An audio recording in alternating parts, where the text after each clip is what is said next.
അതെ, നമ്മുടെ phone hang ആകുമ്പോൾ നമ്മൾ എന്ത് ചെയ്യും? റീസെറ്റ് ചെയ്യും. നമ്മുടെ ബോഡി വീക്കായാലോ നമ്മൾ പോയി റെസ്റ്റ് എടുക്കും. ഇന്നത്തെ വീഡിയോയിൽ നിങ്ങളുടെ മനസ്സിന് റീസെറ്റ് ആവശ്യമാണെന്ന് സൂചിപ്പിക്കുന്ന 7 പ്രധാന ലക്ഷണങ്ങളെക്കുറിച്ചാണ്. ഒന്നാമത്തെ ലക്ഷണം, ചെറിയ ചെറിയ കാര്യങ്ങൾ പോലും നമുക്ക് വലിയ ബുദ്ധിമുട്ട് അനുഭവപ്പെടും. സാധാരണയായി ദിവസവും നമ്മൾ വളരെ എളുപ്പത്തിൽ ചെയ്യുന്ന ചില കാര്യങ്ങൾ പോലും നമുക്കത് ചെയ്യാൻ വളരെ ബുദ്ധിമുട്ട് അനുഭവപ്പെടുക. ആ സമയത്ത് നമ്മൾ ചിന്തിക്കുക, നമ്മുടെ മനസ്സ് ഓവർലോഡ് ആയിട്ടുണ്ടോ എന്ന്. ഒരുപാട് കാര്യങ്ങൾ ഒന്നിച്ച് ചിന്തിക്കുമ്പോൾ ചെറിയ കാര്യങ്ങൾ പോലും നമുക്ക് ഭാരമായി തോന്നാം. നമ്മൾ ഒരിക്കലും ഒരുമിച്ച് എല്ലാം കൂടി ചെയ്യാൻ ശ്രമിക്കേണ്ട. ചെയ്യുന്നതിൽ ഒരു ചെറിയ കാര്യം മാത്രം തിരഞ്ഞെടുക്കുക. നമ്മുടെ മനസ്സിന് സ്പേസ് കൊടുക്കുക. ഇനി രണ്ടാമത്തെ ലക്ഷണം എന്ന് പറയുന്നത്, ഒന്നിലും സന്തോഷം തോന്നുന്നില്ല. മുമ്പ് സന്തോഷം തോന്നിയിരുന്ന പല കാര്യങ്ങളിൽ പോലും ഇപ്പോൾ സന്തോഷം കണ്ടെത്താൻ നമുക്ക് കഴിയുന്നില്ല. ഒരു നല്ല സിനിമ, മ്യൂസിക്, ഫ്രണ്ട്സ്, ഇതിലെല്ലാം നമ്മൾ സന്തോഷം കണ്ടെത്തിയവരായിരുന്നു. പക്ഷേ ഇപ്പോൾ നമുക്കതിന് കഴിയുന്നില്ല. കാരണം നമ്മുടെ മനസ്സ് എപ്പോഴും സ്റ്റിമുലേഷൻ തേടിക്കൊണ്ടിരിക്കും.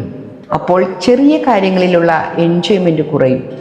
ആ സമയത്ത് നമുക്ക് വേണ്ടത് എൻ്റർടൈൻമെൻ്റ് അല്ല, കുറച്ച് സൈലൻസ് ആണ്. ഫോൺ കുറച്ച് സമയത്തേക്ക് മാറ്റിവെക്കുക. സോഷ്യൽ മീഡിയ സ്ക്രോൾ കുറയ്ക്കുക. ഒറ്റയ്ക്ക് കുറച്ച് സമയം ഇരിക്കുക. മൂന്നാമത്തെ ലക്ഷണം എന്ന് പറയുന്നത്, ഒരേ ചിന്ത തന്നെ വീണ്ടും വീണ്ടും വരിക.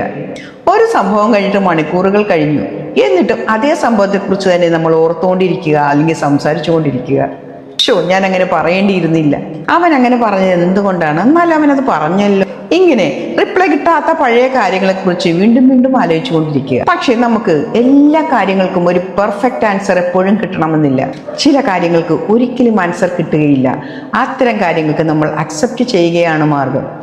ആ സമയത്ത് നാം സ്വയം ചോദിക്കുക, ഈ കാര്യം ഇപ്പോൾ എൻ്റെ കൺട്രോളിലാണോ? ഞാൻ വിട്ടുകൊടുക്കാൻ സമയമായോ? നിങ്ങൾക്ക് കൺട്രോൾ ചെയ്യാൻ കഴിയാത്ത കാര്യങ്ങളാണെങ്കിൽ അവ വിട്ടുകൊടുക്കുകയാണ് ബുദ്ധി. ഇനി നാലാമത്തെ ലക്ഷണം എന്ന് പറയുന്നത്, ആളുകളോട് സംസാരിക്കാൻ പോലും മടി തോന്നുക. നിങ്ങളോട് ഇഷ്ടമുള്ള അല്ലെങ്കിൽ നിങ്ങൾക്ക് ഇഷ്ടമുള്ള ആൾക്കാരോട് പോലും ചിലപ്പോൾ നിങ്ങൾക്ക് സംസാരിക്കാൻ തോന്നാറില്ല. ഈ സമയത്ത് നമ്മൾക്ക് വേണ്ടത് കുറച്ച് പേഴ്സണൽ സ്പേസ് ആണ്. അവരിൽ നിന്നും അകന്നു പോകലല്ല, കുറച്ച് സമയത്തേക്ക് അവരിൽ നിന്നും നമുക്കൊരു പേഴ്സണൽ സ്പേസ് എടുക്കുന്നത് നല്ലതാണ്. അഞ്ചാമത്തെ ലക്ഷണം, ഉറങ്ങാൻ പോകുമ്പോൾ മാത്രമാണ് നാം കൂടുതൽ ആക്റ്റീവായി കാണുന്നത്. പകൽ മുഴുവൻ നമ്മൾ ബിസി ആയിരിക്കും, പക്ഷെ രാത്രി ബെഡിൽ കിടന്നാൽ അപ്പോൾ ആക്റ്റീവ് ആവും. നാളത്തെ കാര്യങ്ങൾ, പഴയ കാര്യങ്ങൾ, ഇന്ന് സംഭവിച്ചത്, നാളെ വരാൻ പോകുന്നത്, ഒരു ചിന്തയ്ക്ക് പിന്നാലെ മറ്റൊരു ചിന്ത. നമ്മുടെ ശരീരം കിടക്കയിലാണെങ്കിലും മനസ്സിങ്ങനെ ചിന്തയിലായിരിക്കും. ഇത്തരം സമയത്ത് ഉറക്കത്തിന് മുമ്പ് 30 മിനിറ്റ് മുമ്പെങ്കിലും നമ്മുടെ ഫോൺ നമ്മൾ ഓഫ് ചെയ്യേണ്ടതാണ്. ചെറിയ മ്യൂസിക് കേൾക്കാം. അടുത്ത ദിവസത്തേക്കുള്ള പ്രധാന കാര്യങ്ങൾ ഒരു പേപ്പറിൽ എഴുതി വെക്കാം. എന്നിട്ട് മനസ്സിനോട് പറയുക, ഹലോ മനസ്, ഇന്നത്തേക്ക് ഇത്രയും മതി, ബാക്കി നാളെ, ഗുഡ് നൈറ്റ്. ആറാമത്തെ ലക്ഷണം, എല്ലാത്തിനോടും ഒരുതരം ഇറിറ്റേഷൻ തോന്നുക.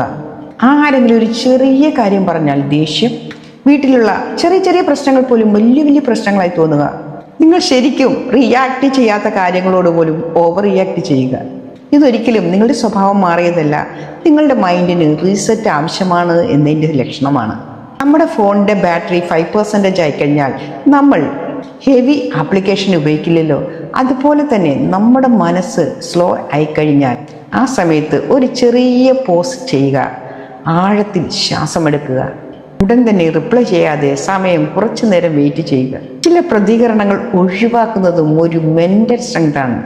ഏഴാമത്തെ ലക്ഷണം, എനിക്ക് എന്നെ തന്നെ നഷ്ടപ്പെടുന്നു എന്ന് തോന്നൽ. മറ്റുള്ളവരുടെ ആവശ്യങ്ങൾ, ജോലി, കുടുംബഭാരങ്ങൾ, ഇതിനിടയിൽ എനിക്ക് എന്നെ തന്നെ നഷ്ടപ്പെടുന്നു എന്നൊരു തോന്നൽ. ഇതിനിടയ്ക്ക് നമുക്ക് നമ്മളെക്കുറിച്ച് ചിലപ്പോൾ ചിന്തിക്കാനോ നമ്മൾക്ക് വേണ്ടി സമയം കണ്ടെത്താനോ സമയം കിട്ടിയെന്ന് വരില്ല.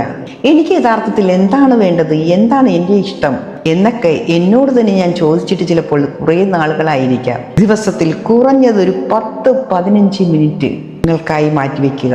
ഫോണില്ലാതെ, ശബ്ദമില്ലാതെ, മറ്റുള്ളവരുടെ അഭിപ്രായങ്ങളില്ലാതെ നിങ്ങളോടൊപ്പം നിങ്ങൾ തന്നെ ഇരിക്കുക. ഒന്നോർക്കുക, മനസ്സിന് റീസെറ്റ് കൊടുക്കുന്നത് ഒരിക്കലും ജീവിതത്തിൽ നിന്നും ഓടിപ്പോകലല്ല, ജീവിതത്തെ കൂടുതൽ വ്യക്തമായി കാണുവാനുള്ള ഒരു ട്രെയിനിങ് ആണ്. എല്ലാ ദിവസവും നമ്മൾ ചിലപ്പോൾ പ്രൊഡക്റ്റീവ് ആയിരിക്കണമെന്നില്ല. ഒരു ബ്രേക്ക് ആവശ്യമാണ്, ഒരു ഡീപ്പ് ബ്രീത്ത്. അതുകൊണ്ട് ഇന്ന് രാത്രി നിങ്ങൾ നിങ്ങളുടെ മനസ്സിനോട് ചോദിക്കൂ, എനിക്ക് എന്താണ് ആവശ്യം? റീസെറ്റ് ആണെന്ന് തോന്നിയാൽ നിങ്ങളുടെ മനസ്സ് ഒന്ന് റീസെറ്റ് ചെയ്യാൻ ശ്രമിക്കൂ. നമ്മുടെ മനസ്സ് തളർന്നാൽ നമ്മൾ അത് മനസ്സിലാക്കാൻ പഠിക്കണം. ഈ വീഡിയോ നിങ്ങൾക്ക് ഉപകാരപ്രദമായ ലൈക്ക് ചെയ്യാനും ഷെയർ ചെയ്യാനും മറക്കരുത്. പിന്നെ ഇത് നിങ്ങളുടെ സുഹൃത്തിന് ഒന്ന് അയച്ചു കൊടുത്തേക്ക്. Love you all. Be happy.